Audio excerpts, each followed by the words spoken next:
Which Seattle Mariners starting pitcher has the best odds to win the Cy Young in 2025? Let's talk about it.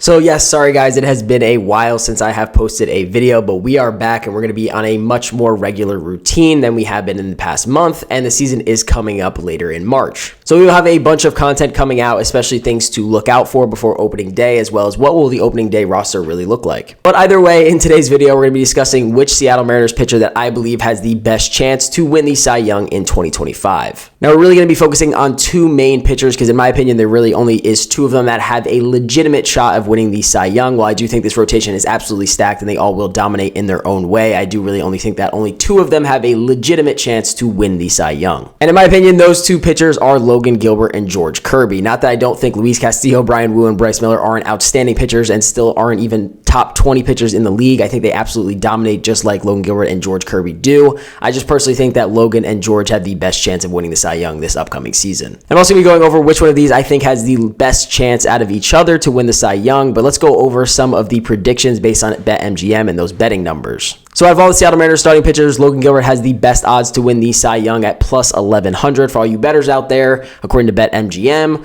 while George Kirby has a plus 2000 and Luis Castillo has a plus 2200 odds. But either way, I'm going to give you guys my answer a little bit earlier in the video, just so when I'm going over certain numbers, you're going to understand kind of where I'm coming from. So in my personal opinion, the Seattle Mariners starting pitcher that has the best odds to win in 2025 is Logan Gilbert. But let's dig a little bit deeper into the numbers, but in my personal opinion, the number one reason that I think Logan Gilbert has a biggest chance to win it in 2025 is because I think his consistency is really popping out, and I believe that last year really showed how consistent he could be for an entire season. And also, in my opinion, George Kirby needs to have a little bit of a bounce back year from 2024. He was absolutely outstanding, but at the same time, he also did have a little bit of a downslide in certain categories. I'm going to go over some of those in the video. So starting with George Kirby's overall stats throughout his career, he's played 3 full major league seasons up to this point, and we're basically going to be comparing the 2023 numbers to the 2024 numbers to kind of show you where he kind of slid off a little bit. So George Kirby finished 14-11 last season, and 191 innings pitched, which is the most he has thrown in his entire career. His K per 9 was up about 0.3, while his walk per 9 was up as well, which is something that is very unlike George, and he had a 0.9 walk per 9 in 2023 and then a 1.08 walk per 9 in 2024. So a pretty big jump for George. His home run per 9 was basically the exact same,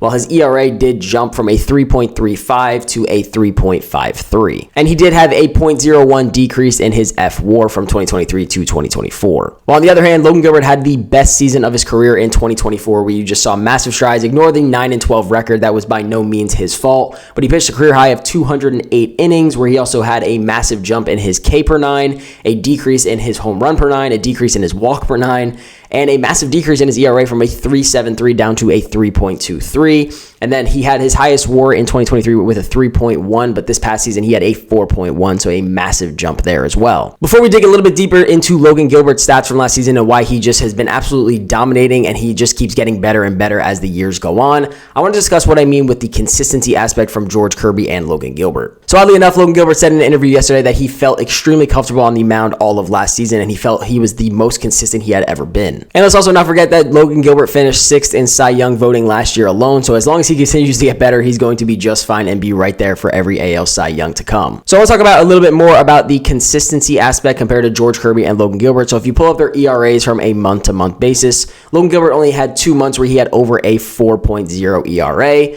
while George Kirby had 3 months where he had over a 4.0 ERA. But again, here's the slight difference as well, is that Logan Gilbert's worst month last season, he had a 4.66 ERA, while George Kirby's worst month last year was in August with a 6.84 ERA, as well as he also had a month with a 5.26 ERA. Also, in terms of whip, Logan Gilbert only had 1 month where he was over a 1 whip, where he had a 1.23, and George Kirby had 3 months where he had over a 1 whip. So there's this kind of the consistency aspect that I'm talking about, is there's just certain months where George Kirby seems to really struggle. But like I said, both of these guys are two of the best pitchers in the league. If you just look at their F-WARs last season, George Kirby was 11th in Major League Baseball, while Logan Gilbert was 12th in Major League Baseball. So absolutely, they're both just studs. Every one of these starting pitchers in the Mariners lineup is an absolute stud. But Logan Gilbert, in my mind, just really stands out as somebody who just continues to get better and better. So I could do a separate video on going a little bit deeper into what I'm talking about with George Kirby, but I really want to focus on Logan Gilbert in today's video. And I want to give a shout out to Joseph Camisa. I'm sorry if I'm saying your name wrong, but some of these numbers, he basically did an entire deep dive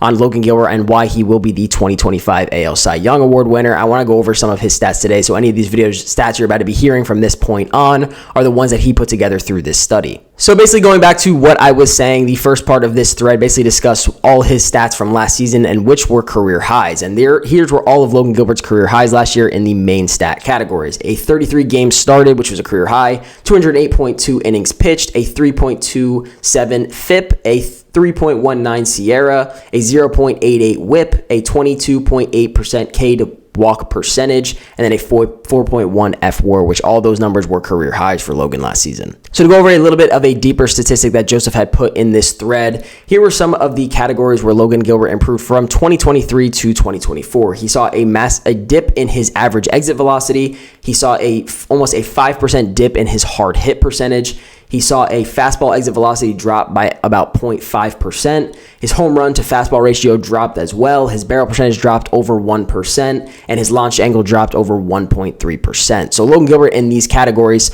saw a big decrease, especially from hitters just being able to hit him hard from 2023 to 2024, which is a great improvement from Logan. Now, one thing that Joseph points out in this thread, which is extremely interesting to look deeper into if you guys get the chance, but Joseph basically had discussed his pitch usage from 2023 and to 2024, and really how this allowed Logan Gilbert to take his game to the next level. So Logan Gilbert's fastball usage from 2023 to 2024 dropped by a little bit over 11%. His slider usage actually went up almost 3%. His curveball went down about 2%. His slider went up about 1.2%, and then his changeup went from 0.0% to 10.5% last season. And then his splitter also saw a little bit of a decrease from 2023 to 2024, but this variety of pitching and him being able to utilize things like the changeup more often is really what helped take Logan to the next level in 2024. Now, one more very interesting thing that Joseph put into his numbers when he was doing this study on Logan Gilbert from 2024 was his usage on the cutter. So from March 30th to July 14th, he used the cutter 14.72% of the time. And during that time span, Logan had started in 20 games with 132.1 innings pitched, a 2.79 ERA, and a 191 batting average against. While from July 23rd to September 29th, that usage dropped from 14.72% down to 3.9%. So Logan really did not use the cutter at all in the second half of last season. And during that time span, Logan had started in 13 games where he had pitched in 76.1 innings with a 4.01 ERA and a 2.04 batting average against. So both of those numbers in terms of batting average against and ERA really skyrocketed when Logan got away from the cutter last season. But again, Logan Gilbert was just absolutely dominant all of last season either way, and he is just 90th percentile or higher in most major categories, which is just something that is awesome for a guy that is so young and really has only been in the league for about 3 years now. I think it might be actually 4 years now. He's going into his 5th season. So the guy is just been absolutely dominating and just continues to get better year in and year out. So shout out to Joseph for his thread on why Logan Gilbert will be the Cy Young Award winner this year.